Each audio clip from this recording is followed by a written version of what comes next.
Halo semuanya, perkenalkan nama saya Afif Fatul Priyansyah dengan NIM 2020-1051, program studi D3 Administrasi Bisnis. Maksud tujuan saya untuk membuat video ini yaitu syarat untuk mengikuti UTS Marketing Management.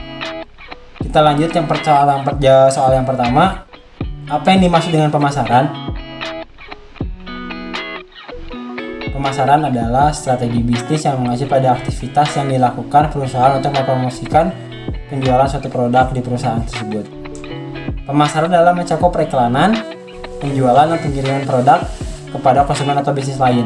Yang kedua, mengapa pemasaran penting bagi perusahaan? Tentu penting karena dapat membantu bisnis dalam mencapai target perusahaan dan produk kita lebih banyak dikenal orang. Yang ketiga, apa saja sih produk yang dipasarkan di suatu perusahaan? Yang pertama itu ada barang. Barang adalah benda terlihat yang kita miliki dan menjadi nilai tambah untuk kita. Contohnya ada jam, dompet, mobil atau motor. Yang kedua ada jasa. Jasa adalah suatu bentuk yang kita dapat dari seseorang untuk mempermudah kehidupan kita. Contohnya ada pijat refleksi, dokter, guru, dosen, polisi, tentara, dan ojol-ojol lainnya. Yang ketiga ada tempat yang berkesan dan membuat kita senang untuk datang lagi ke sana. Contohnya ada Wahana Dufan, Lembang ada di Bandung, wisata alam lainnya. Yang keempat ada informasi. Informasi adalah suatu berita atau kejadian menarik yang diberitahu kepada masyarakat melalui koran, buku, majalah, dan media sosial seperti Instagram, TikTok, Line Today, dan lain-lain.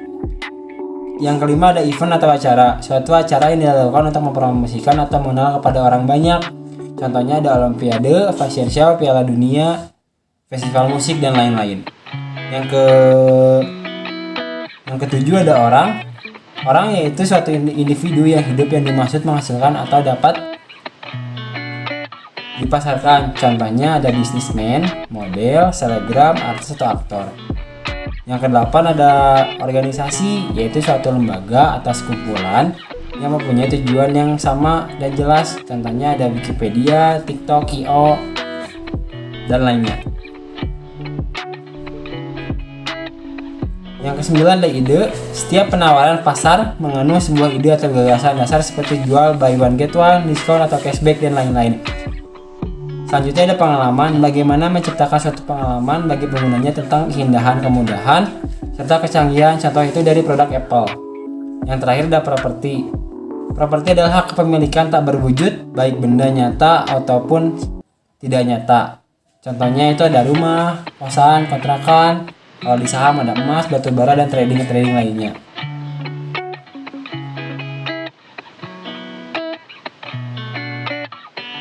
Karena konsep dasar yang melandasi pemasaran adalah kebutuhan manusia dari berbagai wilayah. Kebutuhan manusia adalah pernyataan dari rasa kehilangan dari manusia mempunyai banyak kebutuhan yang kompleks. Kebutuhan manusia yang kompleks tersebut karena bukan hanya fisik, makanan, pakaian, perumahan, dan lain-lain, tetapi juga rasa aman, aktualisasi diri, sosialisasi, penghargaan, kepemilikan. Semua kebutuhan berasal dari masyarakat konsumen. Bila tidak puas, konsumen akan mencari produk atau jasa yang lainnya dan memuaskan kebutuhan tersebut. Contoh, manusia butuh makan, tetapi keinginan untuk memuaskan lapar tersebut tergantung dari budayanya, dari lingkungan tubuhnya. Orang Jogja, kalau dia lapar itu memenuhi makannya dengan gudeg. Orang Jepang akan memuaskan keinginannya dengan makanan takoyaki atau sukiyaki. Pertanyaan selanjutnya, apa yang dimaksud dengan kepuasan pelanggan? Kepuasan pelanggan adalah suatu hal yang dicari atau dibutuhkan konsumen untuk memenuhi kebutuhan yang dibutuhkan seperti suatu barang atau jasa. Selanjutnya ada pertanyaan lagi, mengapa ada pelanggan yang puas dan tidak puas?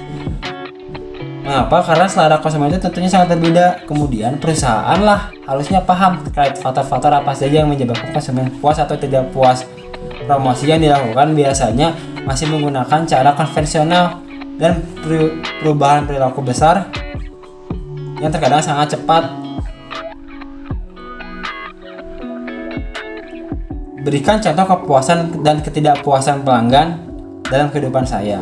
Ada nih contohnya, misalkan saya datang ke suatu restoran. Di restoran tersebut tuh makanannya enak, pelayanannya baik, pasti saya bakal datang lagi ke sana.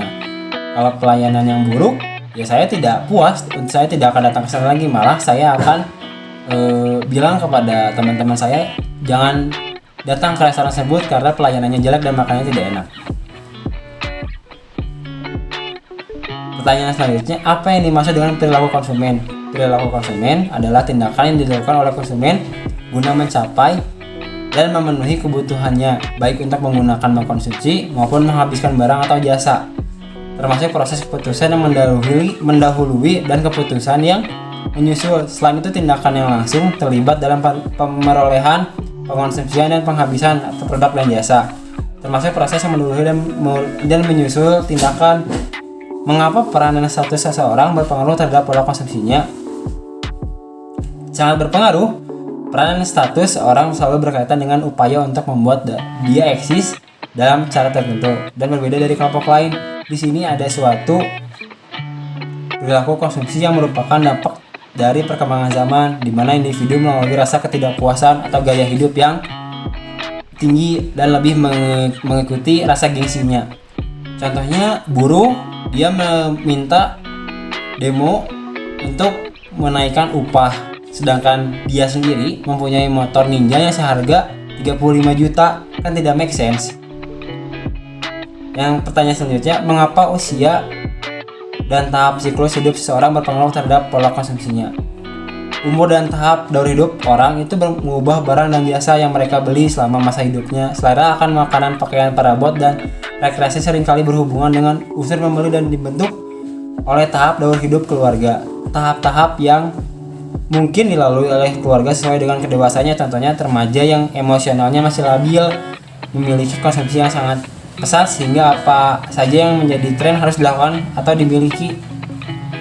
Mungkin segitu saja yang saya dapat sampaikan. Bila ada salah mohon dimaafkan karena kesempurnaan itu hanya milik Tuhan. Wassalamualaikum warahmatullahi wabarakatuh.